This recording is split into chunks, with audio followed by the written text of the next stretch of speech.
मुंशी प्रेमचंद की कहानी दो बैलों की कथा। कथाकार मुंशी प्रेमचंद देश ही नहीं दुनिया भर में विख्यात हुए और कथा सम्राट कहलाए। प्रेमचंद की जयंती 31 जुलाई को बड़े ही उत्साह से मनाई जाती है। इस खास मौके पर उनकी कहानी दो बैलों की कथा पढ़कर अपनी यादें ताज़ा कर लीजिए। दो बैलों की कथा। जानवरों में गधा सबसे ज़्यादा बुद्धिमान समझा जाता है। हम जब किसी आदमी को पहले दर्जे का बेवकूफ़ कहना चाहते हैं तो उसे क्रोध करते नहीं सुना ना देखा। जितना चाहें गरीब को मारो, चाहें जैसी खराब सड़ी हुई घास सामने डाल दो, उसके चेहरे पर कभी असंतोष की छाया भी न दिखाई देगी। वैशाख में चाहे एक आध बार कुलैल कर लेता हो, पर हमने तो उससे कभी खुश होते नहीं देखा।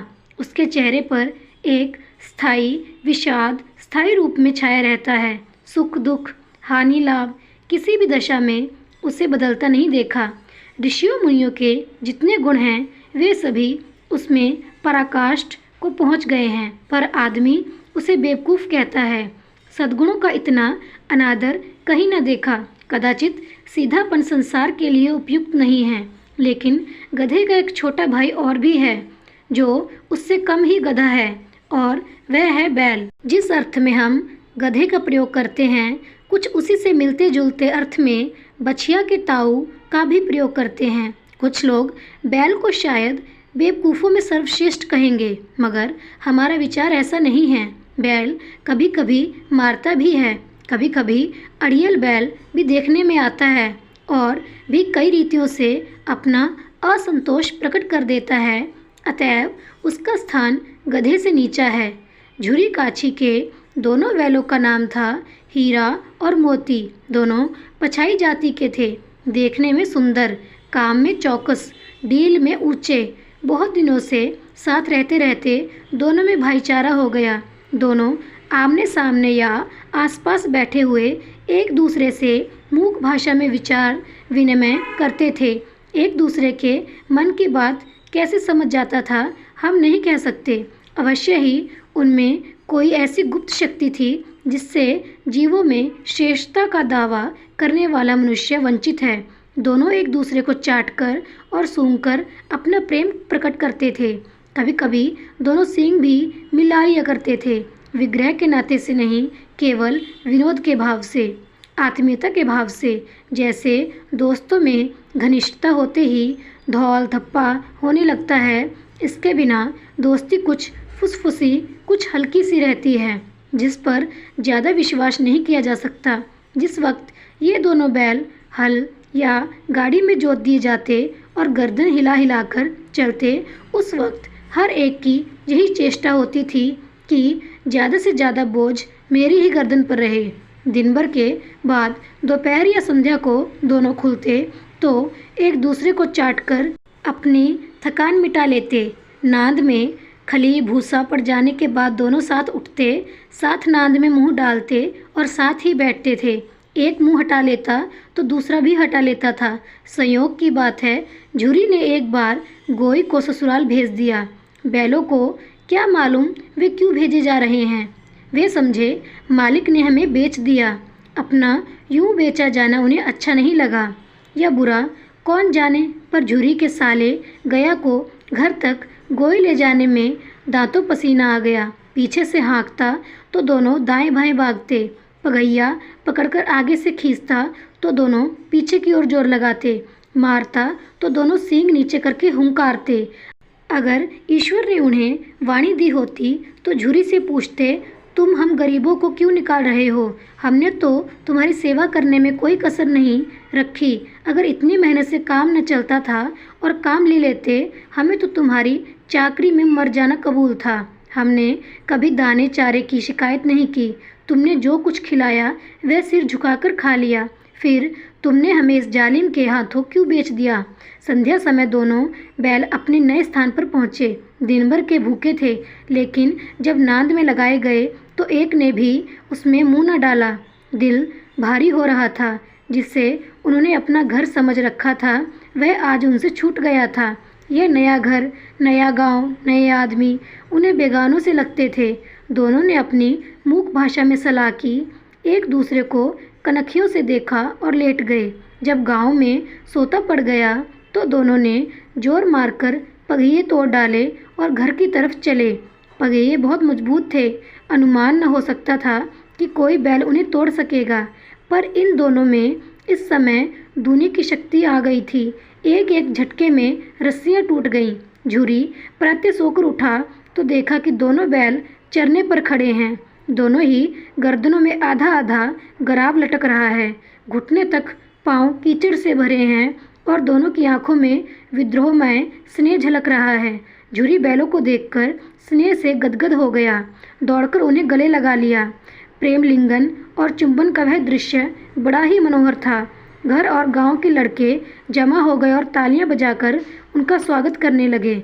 गांव के इतिहास में यह घटना अभूतपूर्व न होने पर भी महत्वपूर्ण थी। बाल सभा ने निश्चय किया, दोनों पशुवीरों को अभिनंदन पत्र देना चाहिए। कोई अपने घर से रोटियां लाया, कोई गुड़, कोई चोकर, कोई भूसी। एक बालक ने कहा, ऐसे बैल किसी के पास न होंगे। दूसरे ने समर्थन किया, इतनी दूर से दोनों अकेले चले आए। तीसरा बोला, बैल नहीं हैं, वे उस जन्म के आदमी हैं। इसका प्रतिवाद करने का किसी को साहस न हुआ। झुरी की स्त्री ने बैलों को द्वार पर देखा तो जल उठी, बोली, कैसे नमक हराम बैल हैं, एक दिन भी वहाँ काम न किया, भाग खड़े हुए। झुरी अपने बैलों पर यह आक्षेप न सुन सका। नमक हराम क्यों हैं? चारा दाना ना दिया होगा तो क्या करते? स्त्री ने रोब के साथ कहा, बस तुम ही तो बैलों को खिलाना जानते हो, और तो सभी पानी पिलाकर रखते हैं। झुरी ने चिढ़ाया, चारा मिलता तो क्यों भागते? स्त्री चिढ़ी, भागे इसलिए कि वे लोग तुम जैसे बंधुओं की तरह बैलों को सहलाते नहीं हैं, खिलाते हैं तो रगड़कर जोतते भी हैं। ये दोनों ठहरे कामचोर भाग निकले। अब देखूं कहाँ से खली और चौकर मिलता है। सूखे भूसे के सिवाय कुछ न दूंगी, खाएं चाहे मरे। वही हुआ। मजूर को बड़ी ताकीद कर दी गई कि बैलों को खाली सूखा भूसा दिया जाए। बैलों ने नांद में मुंह डाला तो फीका फीका, ना कोई चिकनाहट ना कोई रस, क्या खाएं। आशा की भरी आंखों से द्वार की ओर ताकने लगे। झुरी ने मजूर से कहा, थोड़ी सी खली क्यों नहीं डाल देते? मालकिन मुझे मार ही डालेगी। चुराकर डाला। ना दादा, पीछे से तुम भी उन्हीं की सी कहोगे। दूसरे दिन झुरी का साला फिर आया और बैलों को ले चला। अब कि उसने दोनों को गाड़ी में जोता। 2-4 बार मोती ने गाड़ी को सड़क की खाई में गिराना चाहा, पर हीरे ने संभाल लिया। वह ज़्यादा सहनशील था। संध्या समय घर पहुंचकर उसने दोनों को मोटी रस्सियों से बांधा और कल की शरारत का मजा चखाया। फिर वही सूखा भूसा डाल दिया। अपने दोनों बैलों को खली, चूनी सब कुछ दी। दोनों बैलों का ऐसा अपमान कभी न हुआ था। झुरी इन्हें फूल की छड़ी से भी न छूता था। उसकी टिटकार पर दोनों उड़ने लगते थे। यहाँ मार पड़ी। आहत सम्मान की व्यथा तो थी ही, उस पर मिला सूखा भूसा। नांद की तरफ आंखें तक न उठाईं। दूसरे दिन गया ने बैलों को हल में जोता, पर इन दोनों ने जैसे पाँव न उठाने की कसम खा ली थी। वह मारते मारते थक गया, पर दोनों ने पाँव न उठाया। एक बार जब उस निर्दयी ने हीरा की नाक पर खूब डंडे जमाए तो मोती का गुस्सा काबू के बाहर हो गया। हल लेकर भागा। रस्सी, जुआ, जोत सब टूट टाट कर बराबर हो गया। गले में बड़ी बड़ी रस्सियां न होती तो दोनों पकड़ाई में न आते। हीरा ने मूक भाषा में कहा, भागना व्यर्थ है। मोती ने उत्तर दिया, तुम्हारी तो इसने जान ही ले ली थी, अब की बार मार पड़ेगी।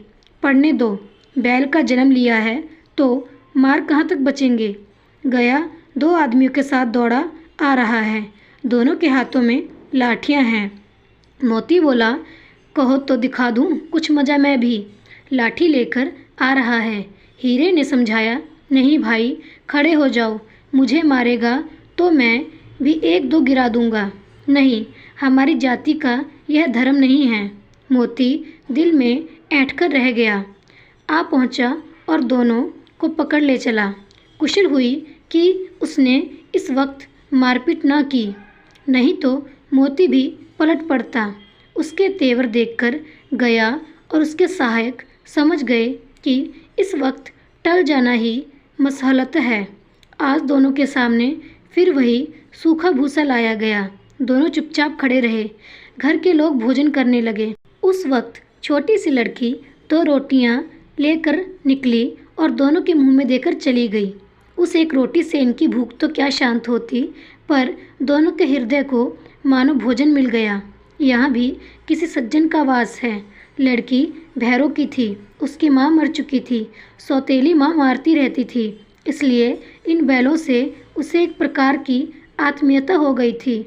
दोनों दिन भर जोते जाते, डंडे खाते अड़ते, शाम को थान पर बांध दिए जाते और रात को वही बालिका उन्हें 2 रोटियां खिला देती।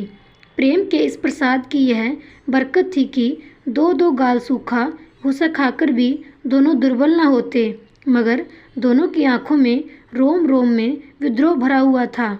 एक दिन मोती ने मूक भाषा में कहा, अब तो नहीं सहा जाता हीरा, क्या करना चाहते हो? एकाध को सींगों पर उठाकर फेंक दूं? लेकिन जानते हो वह प्यारी लड़की जो हमें रोटियां खिलाती है, उसी की लड़की है जो इस घर का मालिक है। यह बेचारी अनाथ न हो जाएगी तो मालकिन को न फेंक दूं? वही तो उस लड़की को मारती है, लेकिन औरत जात पर सींग चलाना मना है। यह भूल जाते हो तुम तो किसी तरह निकलने ही नहीं देते। बताओ, तुड़ाकर भाग चलें? हाँ, यह मैं स्वीकार करता, लेकिन इतनी मोटी रस्सी टूटेगी कैसे? इसका उपाय है, पहले रस्सी को थोड़ा सा चबा लो, फिर एक झटके में जाती है। रात को जब बालिका रोटियां खिलाकर चली गई, दोनों रस्सियां चबाने लगे, पर मोटी रस्सी मुंह में न आती थी। बेचारे बार बार जोर लगाकर रह जाते। सहसा घर का द्वार खुला और वही बालिका निकली। दोनों सिर झुकाकर उसका हाथ चाटने लगे। दोनों की पूँछें खड़ी हो गईं। उसने उनके माथे पर सहलाया और बोली, खोले देती हूँ, चुपके से भाग जाओ, नहीं तो यहाँ लोग मार डालेंगे। आज घर में सलाह हो रही है कि इनकी नाकों में नाथ डाल दी जाए। उसने ग्राव खोल दिया, पर दोनों चुपचाप खड़े रहे। मोती ने अपनी भाषा में पूछा, अब चलते क्यों नहीं? हीरा ने कहा, चले तो, लेकिन कल इस अनाथ पर आफत आएगी, सब इसी पर संदेह करेंगे। सहसा बालिका चिल्लाई, दोनों फूफा वाले बैल भागे जा रहे हैं।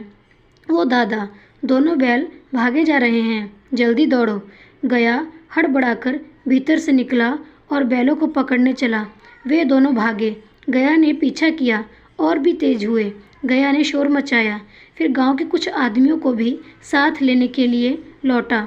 दोनों मित्रों को भागने का मौका मिल गया, सीधे दौड़ते चले गए, यहाँ तक कि मार्ग का ज्ञान न रहा। जिस परिस्थिति मार्ग में आए थे उसका पता न था। नए नए गांव मिलने लगे। तब दोनों एक खेत के किनारे खड़े होकर सोचने लगे, अब क्या करना चाहिए। हीरा ने कहा, मालूम होता है राह भूल गए हैं। तुम भी बेतहाशा भागे, वही उसे मार गिराना था। उसे मार गिराते तो दुनिया क्या कहती? वह अपना धर्म छोड़ दे, लेकिन हम अपना धर्म क्यों छोड़ें? दोस्तों, यह थी मुंशी प्रेमचंद की कहानी 2 बैलों की कथा। आशा करती हूँ सुनकर अच्छी लगी होगी। बचपन में पढ़ी थी हमने, लेकिन फिर से पढ़कर वही स्कूल याद आ गया। आपको भी मेरी कहानियाँ अच्छी लगती हैं और सुनना पसंद है तो कृपया मेरे चैनल को लाइक, सब्सक्राइब और शेयर ज़रूर करें। इससे मुझे और कहानियाँ लाने में प्रोत्साहन मिलता है। कहानी सुनने के लिए आपका बहुत बहुत धन्यवाद। मिलते हैं अगली कहानी के साथ। तब तक के लिए नमस्कार।